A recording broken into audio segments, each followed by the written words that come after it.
Hey everyone. We're going to wait a few minutes while everybody joins, and we are going to put up a few polls before we get started here.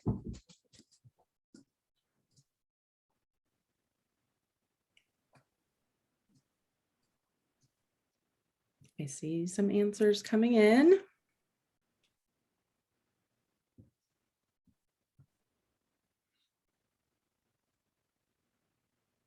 Let's see. Do you want me to give away the results? Yeah, we can't see the answers. So. I know, but we've still got answers coming in. Yeah, give it like 30 seconds. It's just about everybody though. Okay. So yes, majority of the people attending, this is your first virtual wine tasting. So welcome. Oh, awesome. I love that. Right.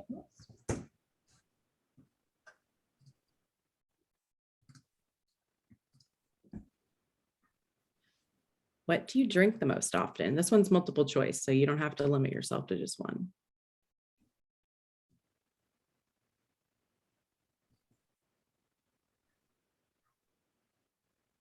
What do you drink the most, Lauren? Depends on the day. I guess red. Yeah, same, red. Same, I'm a red girly. I rarely drink sparkling. I love it, but it's definitely like occasional. You know what I mean? Yeah.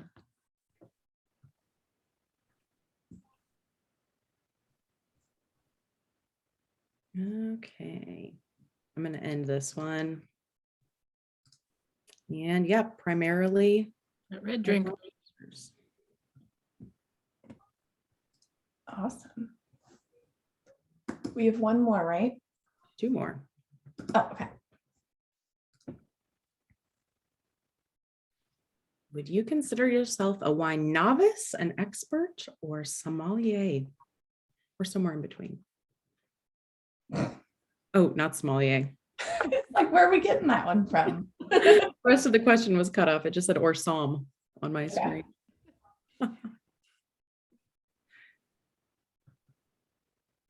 We've got a lot of in-betweeners so far.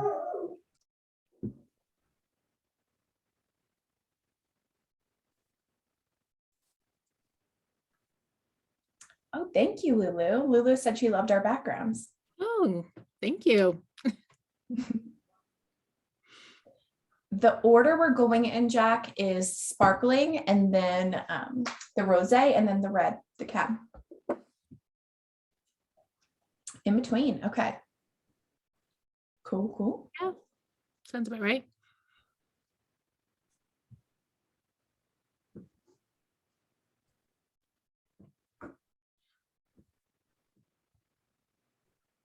Do you pair your wine with food or drink, or drink it on its own? Okay, gotcha.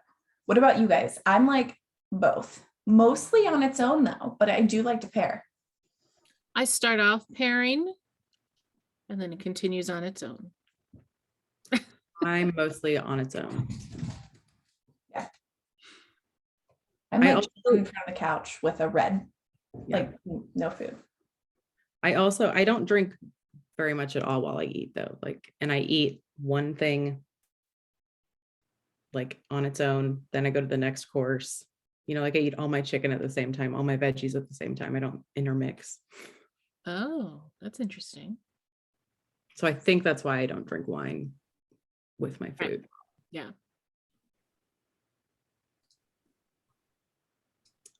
And primarily both. Cool.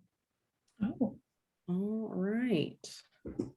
All right, awesome. So, hey everyone, we're so glad you're here. We have a lot to go over today, so we're going to do quick intros and then we're going to get started. First, Lindsay.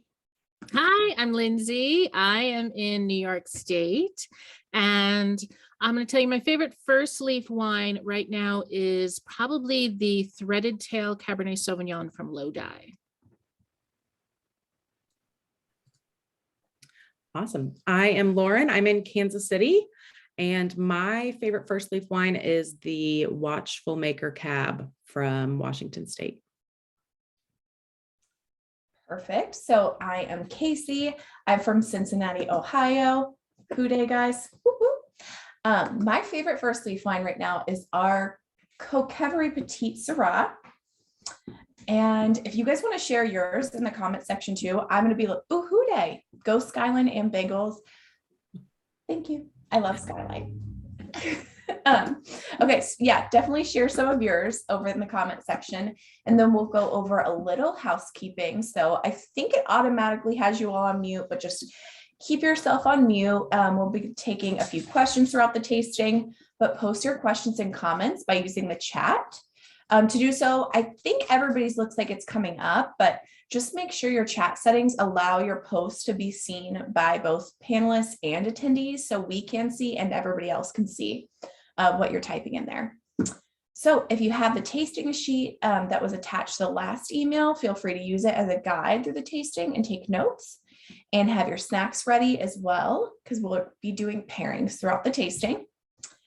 And last thing, so have your bottles opened, and hopefully you have the Cava and the Rosé chilled, and we'll be starting with our Cava, followed by the Rosé, and ending with the Cabernet Sauvignon.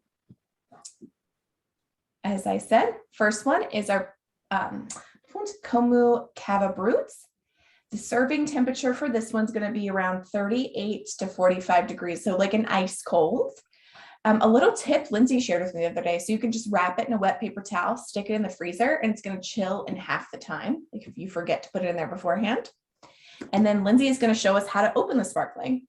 Yeah, so for those of you who don't know, it can be kind of intimidating, but I'm going to show you a good trick that's going to take some of the fear away.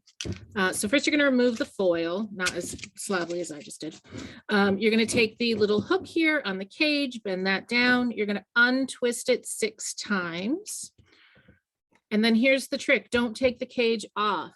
I know, if you go to a fancy restaurant, the sommelier probably will remove it and do some, special move to get it out. But this actually is going to help you get a better grip on it.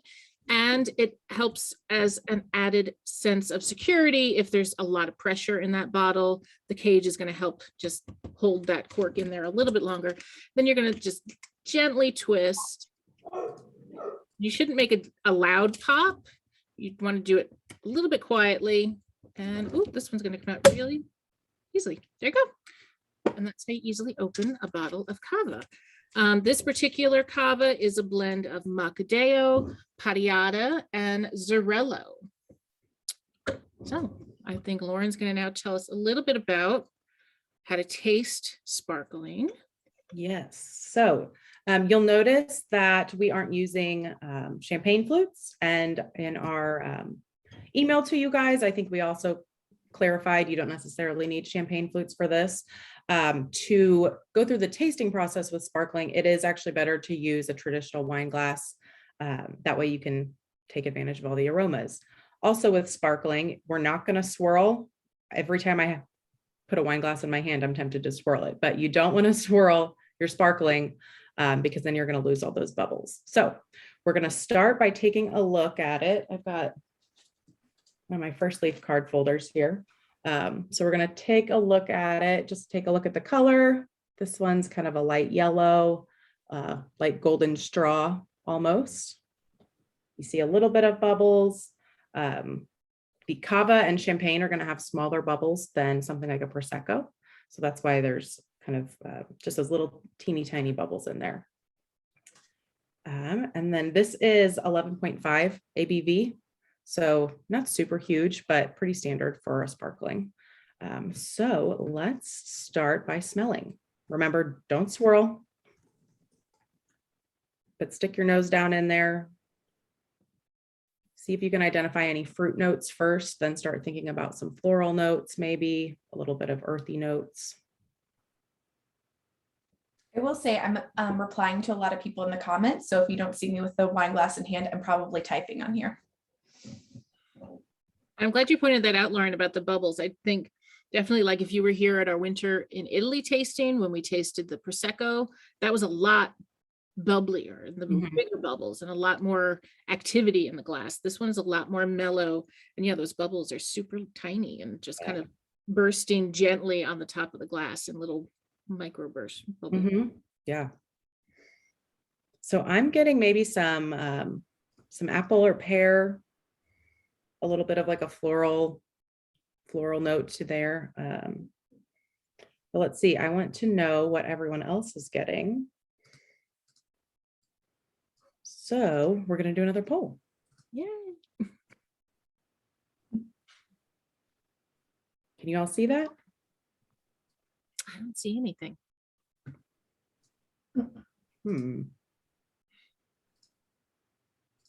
I can read some of the comments as you're working on it. So Jeff said he picked up on some pink grapefruit, also notes of cantaloupe from Clint.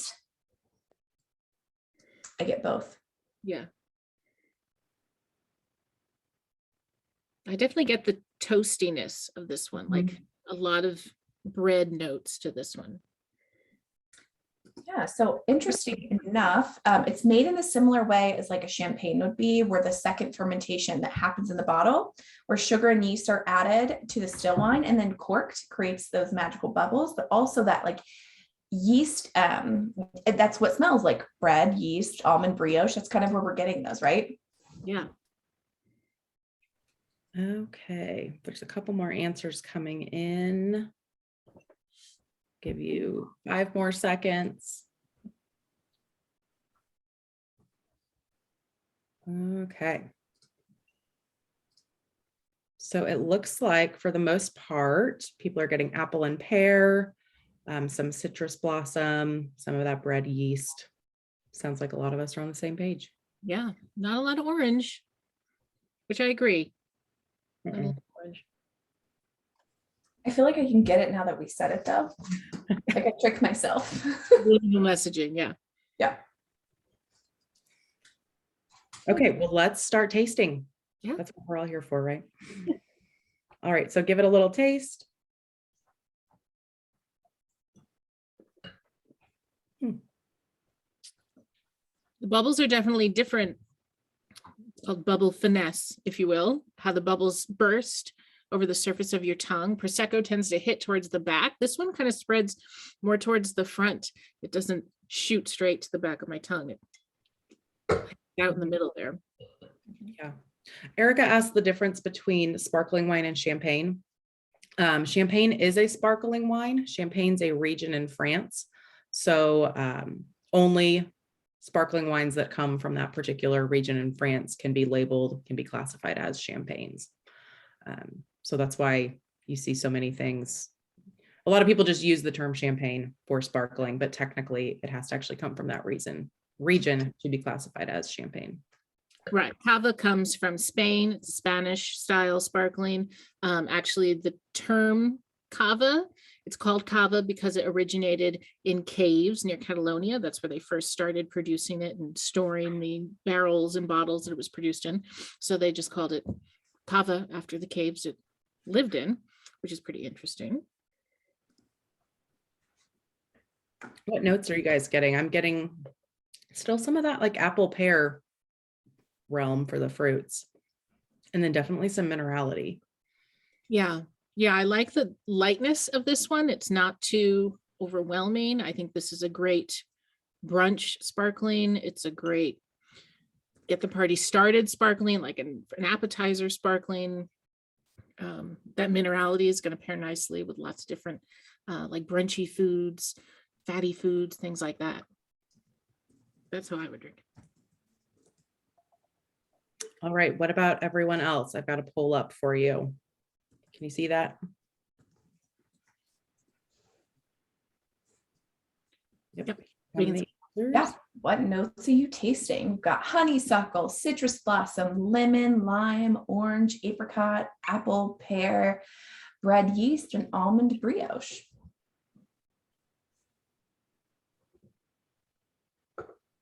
It's looking pretty similar to the aromas, which I would agree with. Not all wines necessarily smell like they taste, but I think this one's pretty accurate. Yeah, definitely get that apple, that yeasty bread note, toastiness. Yeah. So there we go. Mostly apple pear. I I feel like there's more bread yeasty. I feel like there was a few more percentage points on that one, like of the taste more than smell, which I get that. Yeah.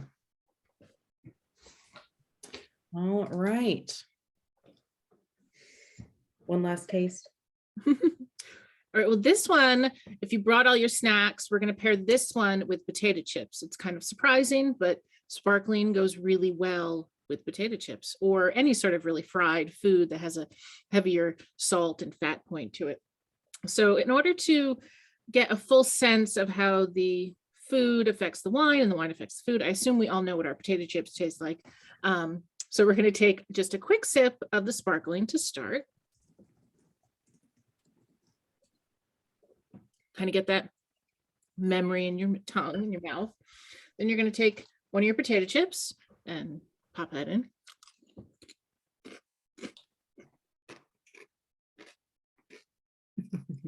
Sorry, guys, I was coughing.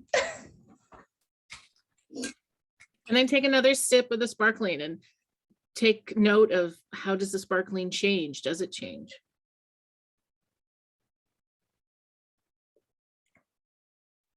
Do you notice any? I feel I definitely get that apple coming out a little bit more. Now that salt and fat is in my mouth, it sort of took away that bready, yeasty note, and I'm getting a lot more fruit this time. What about you guys? It just makes me want more chips. Yeah. And that's exactly what it should do, Christine, like make you then want more of the drink. Like they perfectly pair together. So yes. Makes you want to eat more chips, drink more cava, more chips, more cava, back and forth.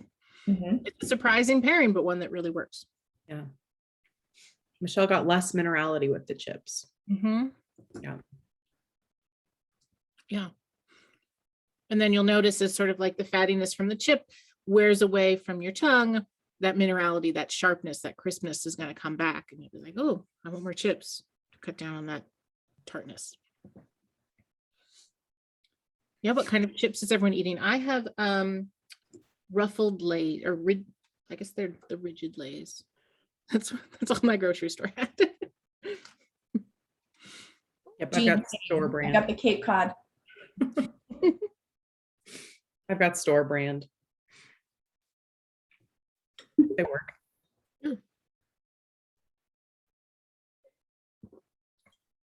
did you guys like this one?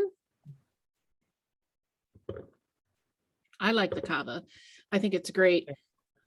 It's also a great mixing sparkler. I've put apple cider in this and made sort of a sparkling apple cider for brunch things.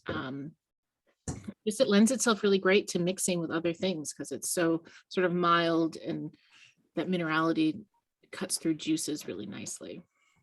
Yeah, I had it with cranberry juice and orange, like a little bit of OJ on Christmas morning. Yeah. Yeah. Really good.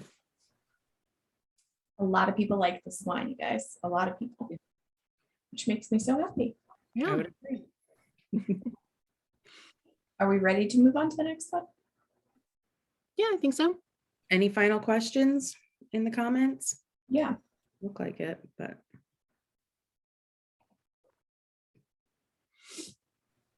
I think let's go. Okay.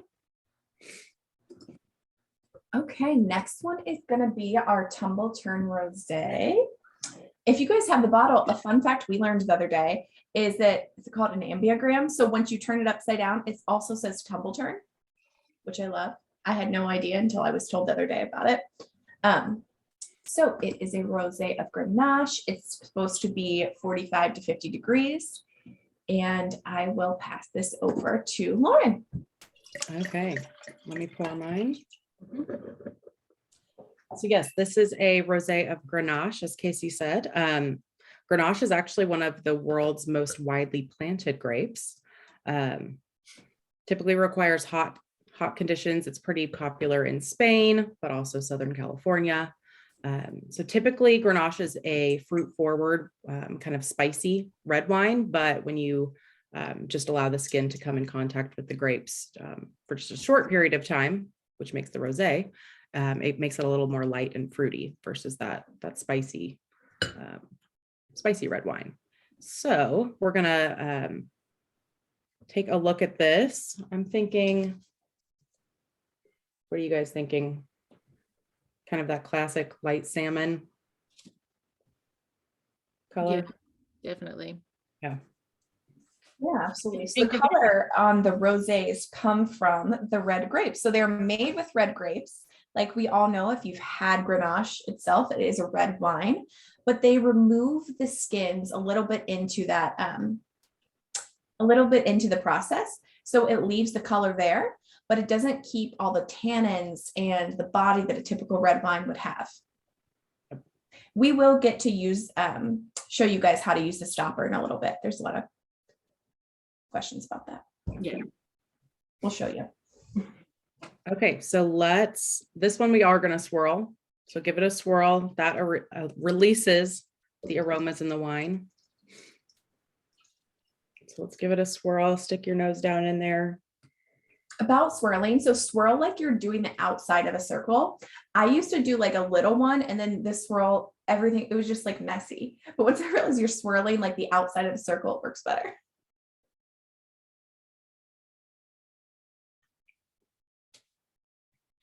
I definitely get the watermelon.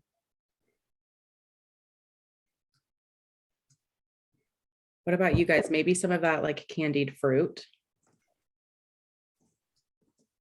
I definitely get like watermelon rind almost, like not necessarily like the super sweet red watermelon, but sort of a more muted, maybe the green part. Mm-hmm. Strawberry, like unripe strawberry. Yeah. What about everyone else? I've got the poll up there. We've got some answers coming in. A little bit of rose, not an overwhelming rose, but a touch. And maybe a little bit of the citrus. You'll actually get a little bit different smell. So if you smell from here versus like truly sticking your nose in the glass, you maybe pick up on some more things. Nico said bubblegum. I would agree with that. I do get a little bubblegummy. Mm-hmm. Another trick, if you're having trouble like really getting those notes, those aromas out, if you put your hand on top of the glass and then swirl it, let those aromas sort of trap in there, and then quickly it sort of amplifies them because they've been sort of concentrated in there. I definitely get a lot more strawberry then when I do that.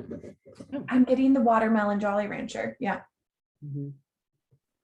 All right, let's see what everyone said. Watermelon, strawberry, raspberry, some honeydew, the melon. I definitely see that too. I know there's supposed to be rosewater aromas to this, but I really can't pick them out.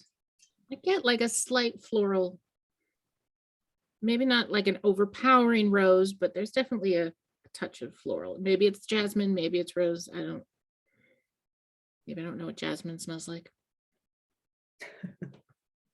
So I'm like reminding myself of like the rose water spray you spray on your face and like trying to pick up on it that way. Cause I don't know if I've ever smelled rose water other than in that like scenario. And maybe I get it. All right, well, let's try it.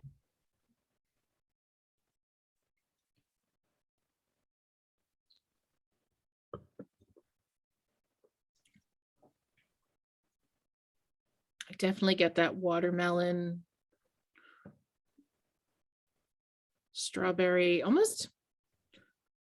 It's much mellower than I assumed it would be. I thought it would be have a bit more bite to it. Right. I do pick up a little bit of grapefruit on the taste. I didn't really smell that, and then that cucumber, it's faint for me, but it's there. Yeah, I think the first time I tasted this, I definitely did not get the cucumber, but this time, maybe because it's a little warmer than the first time I had it, but it's definitely, I think maybe that's that sort of undernote that's sort of grounding it a little bit more. Yeah. So even though this one's from California, it's made in that like provincial style, but it's a little bit different, right? Because you've got the warm climates of California influencing it. So it's got a little bit more modest acidity, and it's definitely more fruit forward. Yeah, Yeah. it definitely is lacking that heavy minerality that you'll find in those typical French rosés.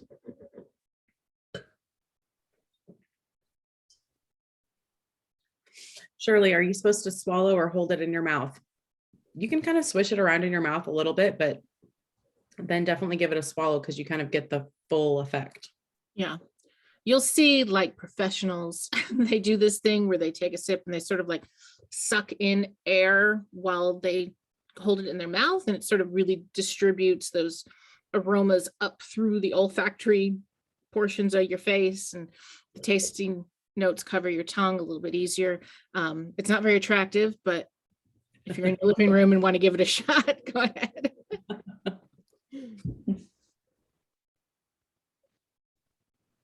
I believe Andrea said earlier, try chewing it in your mouth. And I was just like, I don't know if I can do that on camera.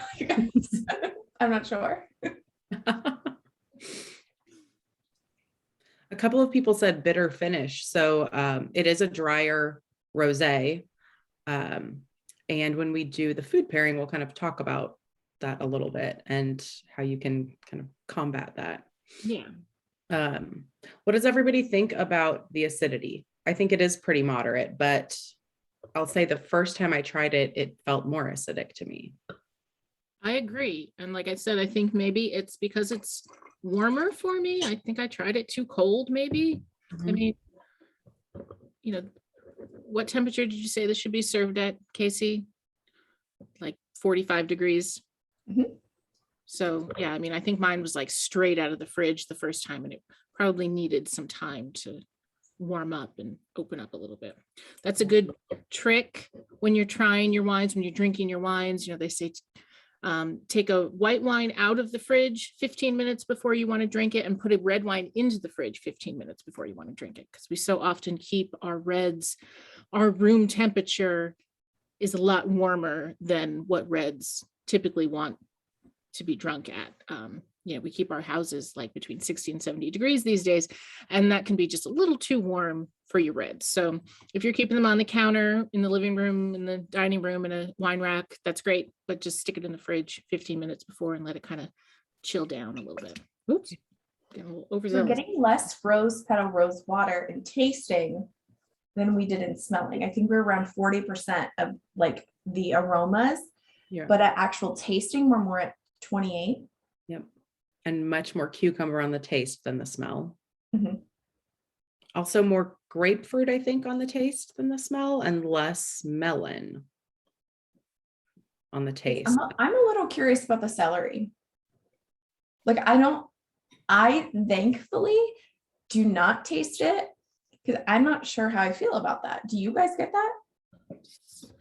Well, I mean, celery has a natural sort of salinity to it. I don't know if you've ever had like celery juice. It's almost like super salty just because of the salinity that celery naturally has. So I get a little bit of that sort of seawater note to it, which could be just celery. Oh, Michelle, thank you. You like my hair clip. I was worried that nobody would be able to see it from the side. I just saw that.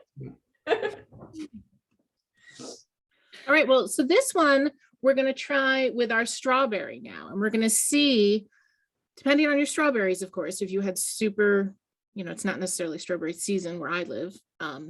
So my strawberries might be a little more underripe than some of yours, but the ripeness and the taste of the strawberry should affect the taste of the wine and bring out a little bit of the fruit of it, whether it's the strawberry and watermelon notes or grapefruit, might depend on your strawberry. So go ahead and sip the wine.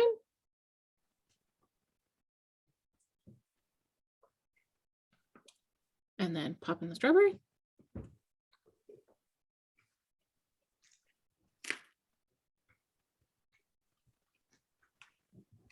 And then go back for the wine.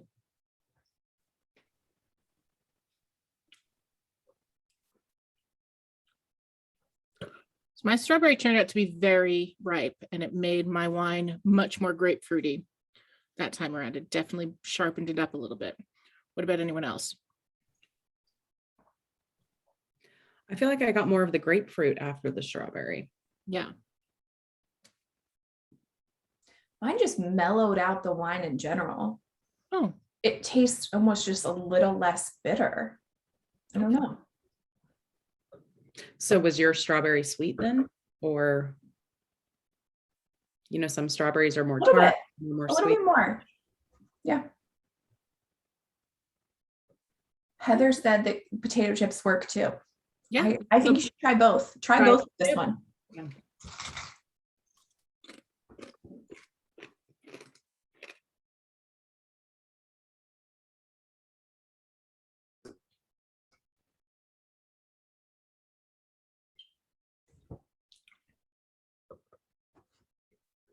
I really liked it with the chips, you guys.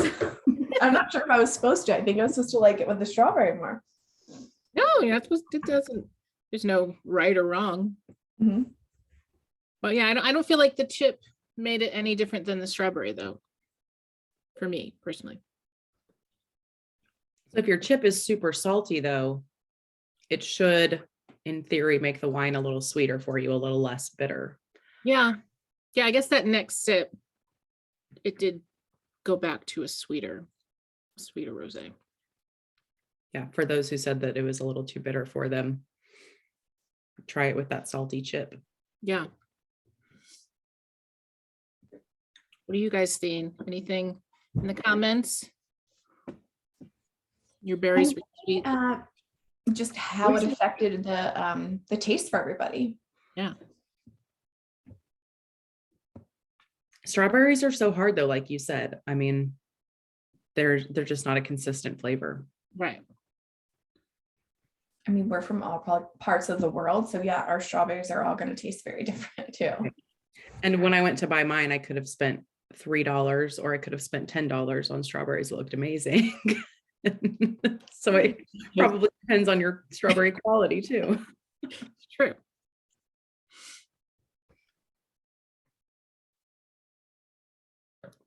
Parmesan cheese. Oh. Kettle Okay. corn. Yep. Kettle corn can work. Yeah. Yeah. In general, if the food that you're eating is sweeter, it's going to make your wine taste drier, taste less sweet. If your food is saltier, it's going to bring out the sweetness in the wine. Oh, Marissa says, bring the cab. Okay. So if you guys want to ask any last questions about this one, we'll take like a minute. I'm looking at the comment section. I did see earlier someone asked about Rosé of Grenache and how it differs from other rosés. And that would be the tasting notes. It was Barbara. Barbara asked, how does a Grenache rosé like this one taste differently from other rosés? And how common are Grenache rosés? Fairly common. It's I would say rosé of Grenache, rosé of Syrah, you can have rosé of Sangiovese, you can have rosé blend, rosé of Pinot Noir. But rosé of Grenache is fairly common. We had a couple of rosé of Garnachas from Spain, which is the Spanish Grenache, over the summer, and those were super popular. One of my favorites, actually. But yeah, so Grenache rosé is fairly common, and then it tastes differently just based on like the fruit notes. So this, we've got like the watermelon, the candied fruit. Other rosés, you might get more of like the cherry, strawberry notes, raspberry notes. Casey touched on the Provençal style. So the French rosés, like this is going to be a lot fruitier than a traditional French rosé. So it all depends on the grape varietal that it's made with and then where it comes from. Just like any other varietal, a cab made in California is going to differ than a cab made in Chile. Yeah. Absolutely. So I know we're excited for the cab. So we will move on to that. Oh, we didn't say what to do with the leftovers. This one, I believe we thought would make a great sangria. Am I right, Lindsay? Definitely. Okay, perfect. Cut up the strawberries and stick it in there. Maybe top it with a little sparkling soda water or something. That would be good. Yeah. Yeah. Okay, so next one is our Calchas Cabernet Sauvignon. So this one, like we have it out at room temperature typically, but then about 10 to 15 minutes before opening it, just chill it in the fridge. So it should be like 60 to 65 degrees. Cabernet Sauvignon, a random fact, and some of you may know this, but it's actually a natural cross between Cabernet Franc and Sauvignon Blanc from Bordeaux, France. So yes, its parent grape, one of them, is a white wine. What is leftover wine?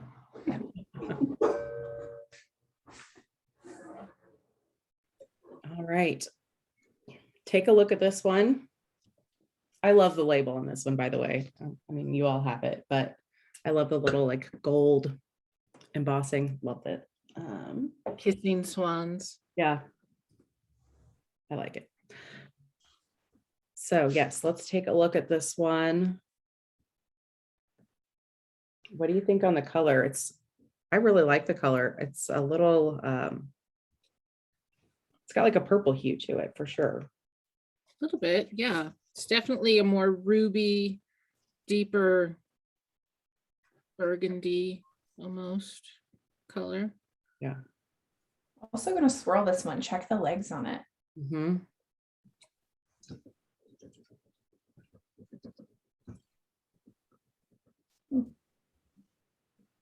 They're not super prominent for me. It's weird. On one side of my glass, they are. On the other side, they're not. It's weird. I have that sometimes too. It's actually the same for me.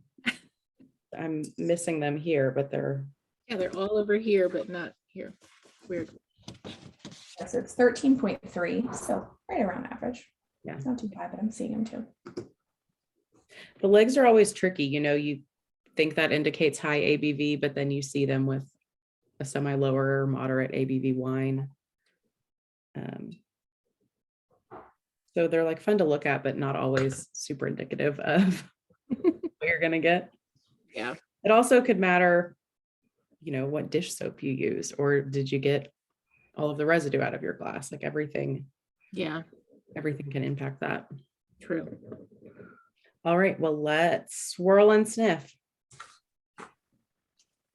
Get that circle action that Casey was talking about. I like Lindsay's trick. Started without me.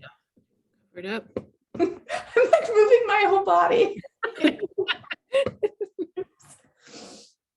I definitely get the cherry on this, like maraschino cherry.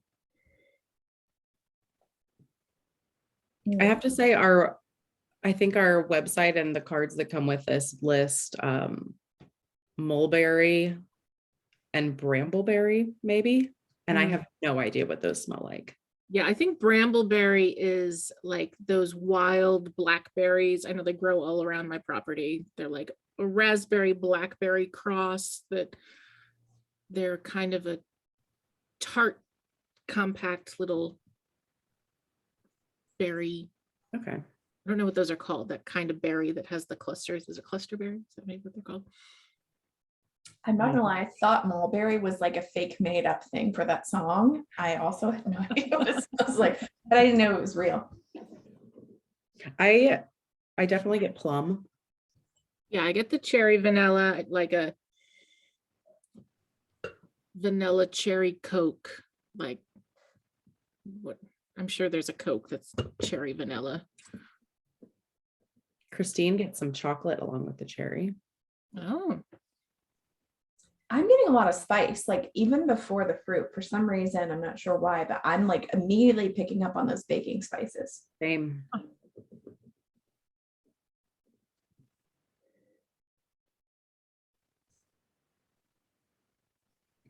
And like maybe an underlying tertiary, like herbal sort of a note. Savory note sort of in the back. I mean, cabs are known for some of that, like we have on here, like the bell pepper, green pepper, as Jean said. They're known to have that. So Mint, that sort of thing. Let's see what everybody said. A lot of cherry, a lot of blackberry, some plum, a little bit of that like violet eucalyptus, the bell pepper, vanilla. Not a lot of baking spices, but I'm with you, Casey. I smell strong spices. Mhm.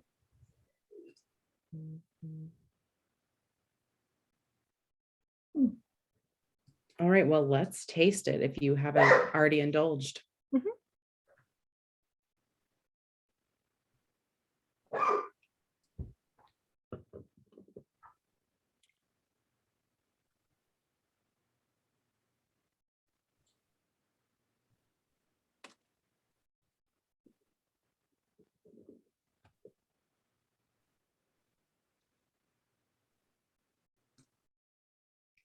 Stacy said semi-spicy but creamy. I really agree with that.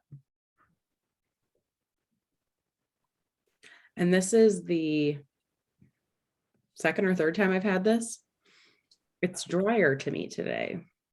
Same. I'm feeling like a dryness in like the center of my tongue that I haven't gotten from this before, Same.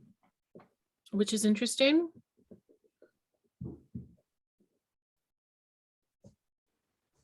I agree with the smooth finish. Like it's not very acidic. Mhm. I really like in a red wine. I'm seeing a lot of people are picking up on that. Yeah. Tastes like Friday. I agree. Cheers. Cheers. It keeps disappearing. Magic It's trick. a little later than others, but What is everyone else getting? I'm interested to know. I feel like this is one of those that doesn't necessarily smell like it tastes. yeah. Entirely. I smelled more of the spices than I'm tasting. Yeah, I definitely get more cherry, vanilla on the palate. Okay, so we want to talk about tannins, everybody. We have several requests for it. So when you're trying it, it's that drying effect in your mouth. You're only going to get them with a red wine because they have the skins on, and that's where the tannins naturally come from, right? So it's like a black tea bag on your tongue. Like if you had that, like imagine how like that's astringent, right? So another good thing I think about is like the differences in tannin to know what you like. So Pinot Noir, for example, is going to have light tannins. It's there, but it's not nearly as drying as like a big cab would be. So this is going to have a lot of tannins to it. Most Cabernets, like even California cabs, are going to have even more.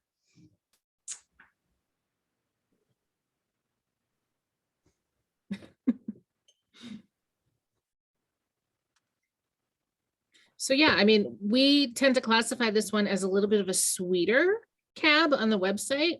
I know I myself like to market it to people who like maybe a sweeter, less big and bold dry cab, because we definitely have those with the big tannins and the bold body. This one's definitely a bit more mellower, has a touch more sweetness to it, I think, from those cherry and vanilla notes.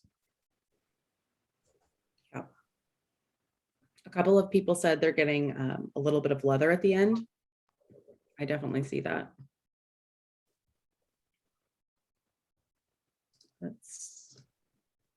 And that's funny because I almost included leather on the poll,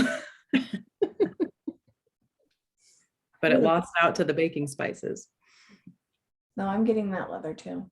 Oh. Kathy, that's a great question. She said, just curious if this is more mild, what would you consider to be a big, bold cab? I would say this is a more mild cab. The cab that Lindsay at the very beginning said is her favorite right now, the threaded tail cab. It's a 2018 from Lodi, California. I think that's probably one of our biggest cabs. Yeah. Right now, along with, it's pretty new, the Fifth Note Cellars. Yeah. I think it's a 2020 from Sonoma. Even the Che Boludo from Argentina is a pretty big one. This one definitely, I wouldn't say it's a light cab by any means. I think it's definitely a medium to heavier cab, but I think just those tannins itself are sort of softening it a little bit. Yeah. Another one is that Penrose Hill cab. If you ever got to try that, that was a very big cab. Yeah. And Or needed those, a lot of like decanting time. Yeah, those Longitude 120 Wests also. Yeah. All right, so this one we're going to try with chocolate. Now, chocolate and wine go hand in hand. It's Valentine's Day, Galentine's Day, Celebration Day, whoever you're hanging out with tonight.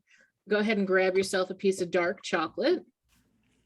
Dark chocolate's best. If you chose milk because you prefer it, that's fine too. It'll affect the wine differently, but so we go ahead and sip the wine. Oops. Casey. Then we're gonna eat the chocolate. Yes, happy Valentine's Day to all, Christine.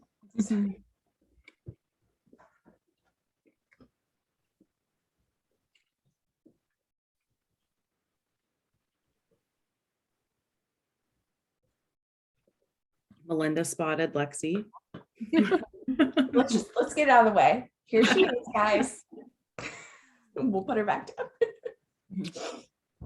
Let's see. So we've got Christine is at 72% dark chocolate.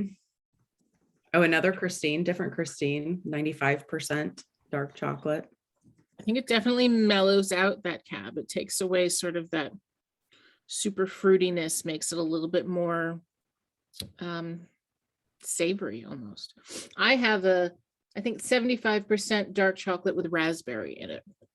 So it's kind of pulling out a little bit of those berry flavors, but also just mellowing out the cab a lot too. Mine's 75% plain. I can't do plain. I'm not a big dark chocolate fan, but okay. Also, the Beckers and Berkmans thought that they pegged Casey as a cat lady. She does also have a cat. She does have a cat, yes.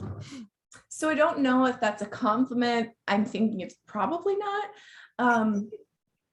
Thank you. Question mark. It does make the chocolate taste better. So why don't we try this one also let's try it with a potato chip, see how that affects it.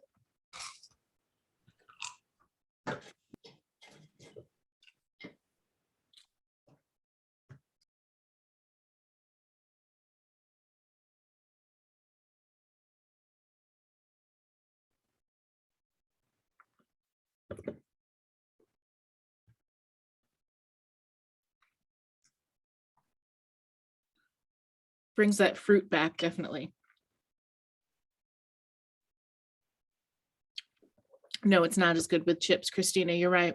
I do prefer this one with a dark chocolate. Yeah. To me, it just pairs hand in hand with like a rich, dark German chocolate cake or something like that. Like I could see that as your dessert, big slice of chocolate cake, a glass of the Calchas. Mm-hmm. John Wood said Dove dark chocolate pairs really nice with this. And I don't have that right in front of me, but I actually have it in my house. I had some last night. And I totally see where you're coming from with that, because the Dove dark chocolate in particular is like a little creamier. I think it might be a little less of the percentage or whatever. Like I've got the 75% and it's like brittle almost. The Dove dark chocolate's like a little creamier. And so I see where you're coming from with that. That's what I have, guys. So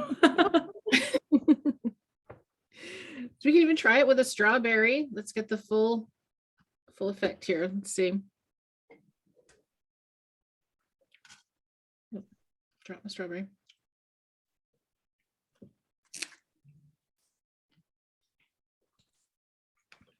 My strawberry tastes better.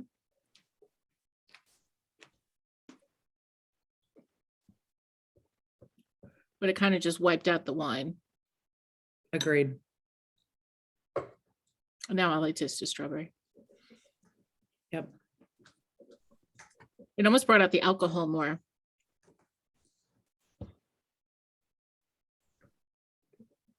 I can hardly taste anything now other than strawberry. It's crazy how wine affects food and food affects wine.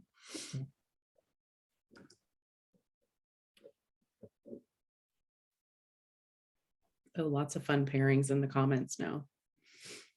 My favorite is pair it with a chocolate milkshake and French fry late night snack.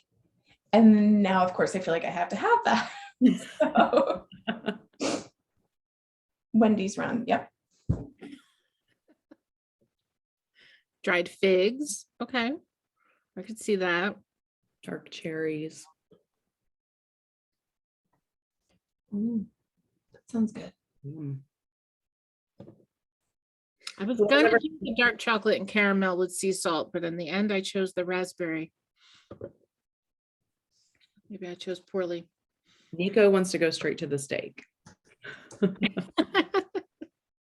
Unfortunately, that seemed like a difficult thing to pair during the virtual tasting, to have everyone prepare a steak.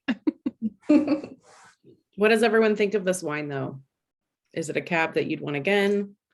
Would you like something similar? Do you prefer fuller, drier, sweeter?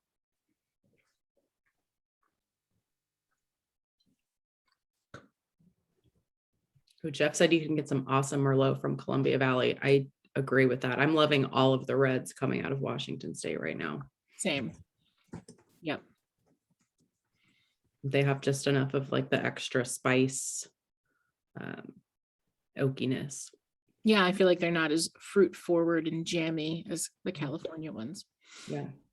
Jeff, I don't know if you've tried it or not, but the Iron Arrow Merlot from Columbia Valley that's available right now. I really, really liked that. It surprised me. On paper, it's one of those kind of like the Calchas that we've got rated really sweet, but I would highly recommend it.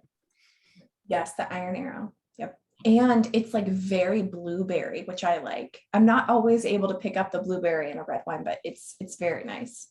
Yeah. Salted chocolate strawberry, then this wine is 100%. Interesting, Danielle. Right. So if you have chocolate covered strawberries, Yeah. that's what you're snacking on tonight. That's a good one.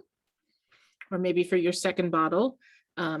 If this maybe isn't your favorite wine, you want to figure out what to do with it, you could mull it. I wouldn't cook with this one, I don't think. I think the sweetness would be a little bit too overpowering but I might do like a red wine reduction. You could bake with it. I've seen a lot of things on like Instagram with people baking cakes.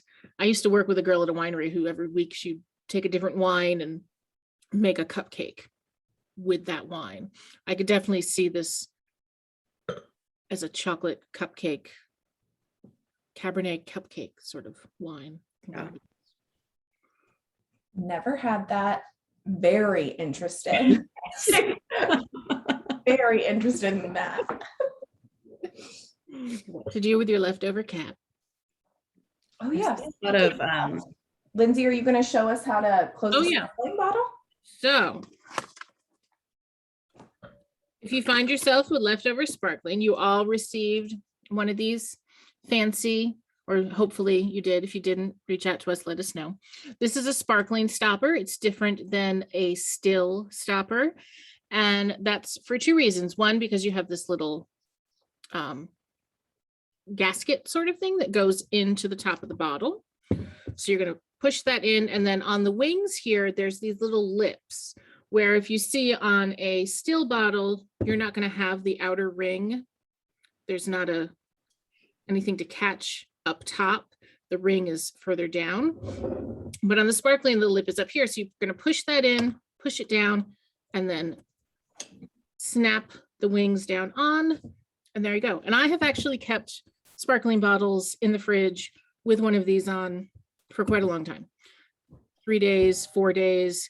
And then all you have to do is you have to open it up, pull it out by this ring on the gasket, because sometimes it does get in there pretty strongly and the gases build up. And then if you just pull it off, sometimes that gasket breaks off in the bottle. So in order to keep your stopper for a longer period of time, make sure you grab it out by that ring so that you don't have your stopper stuck in your bottle. And that's how you use the sparkling stoppers. And there are other ways to do it. What? Oh, everyone's saying, does anyone really need the stoppers? Well, I mean, if you want to just keep the gases in while you're drinking it, if you don't want to just leave it open on the table, you want to keep those in. There is a trick where you can put a spoon in a bottle of sparkling, I've heard, and that sort of keeps the gases in and keeps the bubbles in the bottle, but the stoppers work really well. Yeah, John said the the stopper's cute, but that bottle is getting killed tonight. Jean, I've heard of that trick, the spoon trick. I've never tried it, but I'm glad to know it works. All right. Well, does anybody have any questions for us? Shoot those over in the comments or the Q&A section. Either way, I'll give you a couple of minutes. Oh, when's the next tasting? Well, you have beat me to the punch. That's on my closing remarks. But the next tasting is on March 8th, same time, theoretically same place, different Zoom link, but it's on March 8th at 8 p.m. Eastern. That's 5 p.m. Pacific. It's going to be on International Women's Day themed. So the 3 wines that we'll be tasting were chosen by 3 First Leaf employees, not us 3, but I was going to say everybody, but I'm not sure that I remember all of them.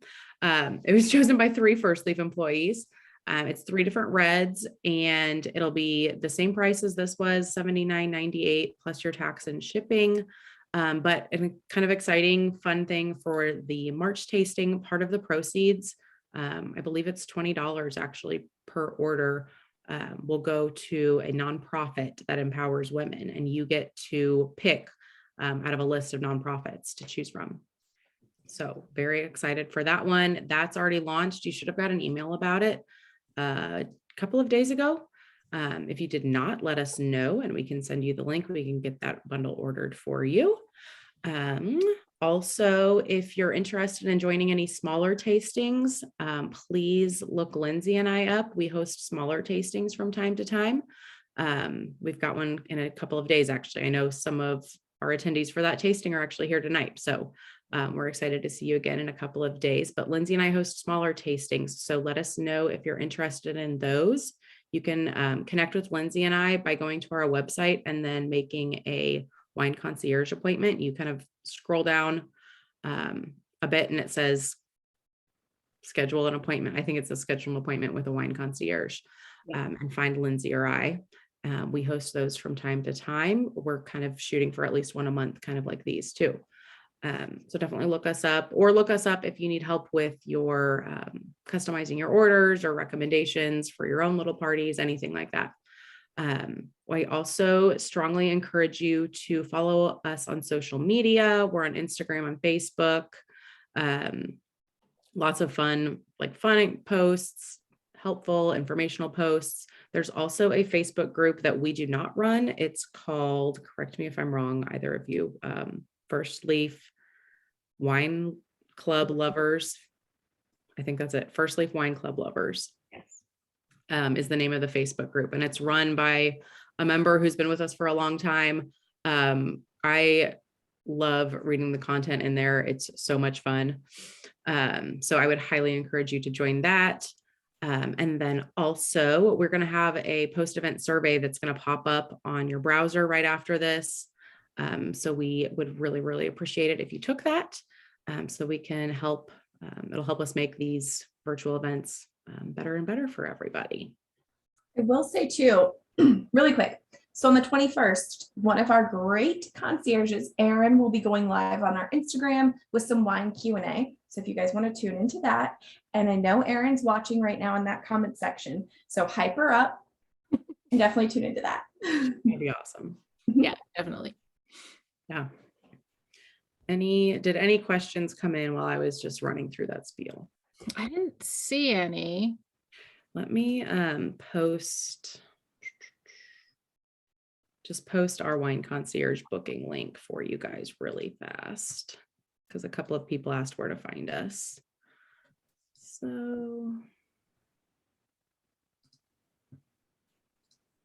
I think the recording link will be sent in the next few days. I think at least by Monday. Yeah. Am I correct? Okay.